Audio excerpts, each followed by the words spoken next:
During World War II, Germany had taken the lead in the development of rocketry with weapons such as the Vergeltungswaffe II, V2 Retribution Weapon II, the very first long-range ballistic missile.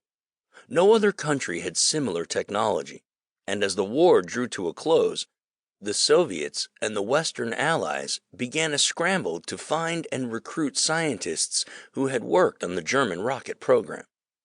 By that time, it had become apparent that rocketry would be a very important technology in the period after the war, and whoever was able to access Nazi technology would be able to kickstart their own rocket program. The United States created the American Joint Intelligence Objectives Agency, JIOA, and gave it the dual objectives of identifying German scientists who might be persuaded to work for the United States, while simultaneously ensuring that others did not fall into Russian hands. The American team working on this project were given a massive boost when a list of German scientists working for the Nazis, the Ozenberg list, was found in a toilet in Bonn University. This allowed the Americans to identify potential targets, but for the Western Allies, the recruitment of Nazi scientists presented moral and ethical issues. President Harry S. Truman had specifically forbidden the recruitment of members of the Nazi Party, active Nazi supporters, or members of proscribed Nazi organizations.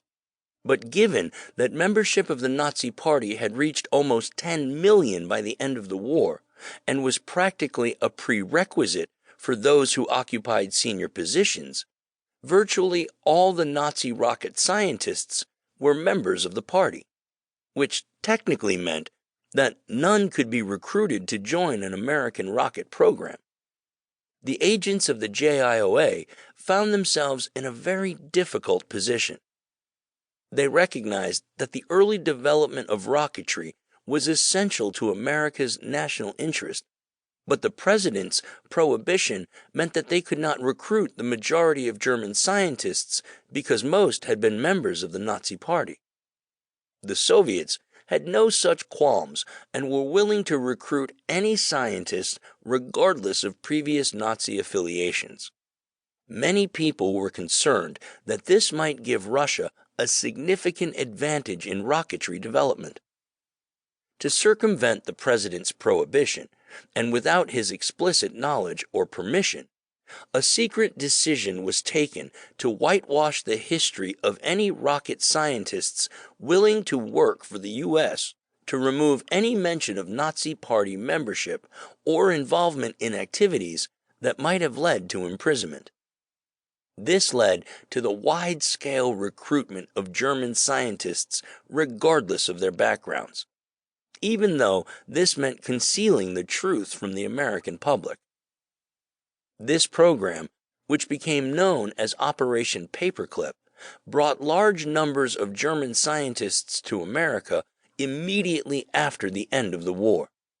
These scientists became an important factor in the beginning of the American space program, and between March 1946 and September 1952, more than 60 captured German V2 rockets were launched from the White Sands Missile Range in a desolate area of sand dunes in southern New Mexico by the Upper Atmosphere Research Panel, the first official body established in America to work directly on rocketry.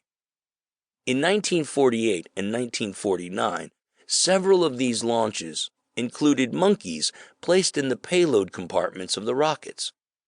None of the unfortunate animals survived the return to Earth, but the experiments seemed to prove that a large mammal would at least be able to survive the forces involved in the launch of a rocket.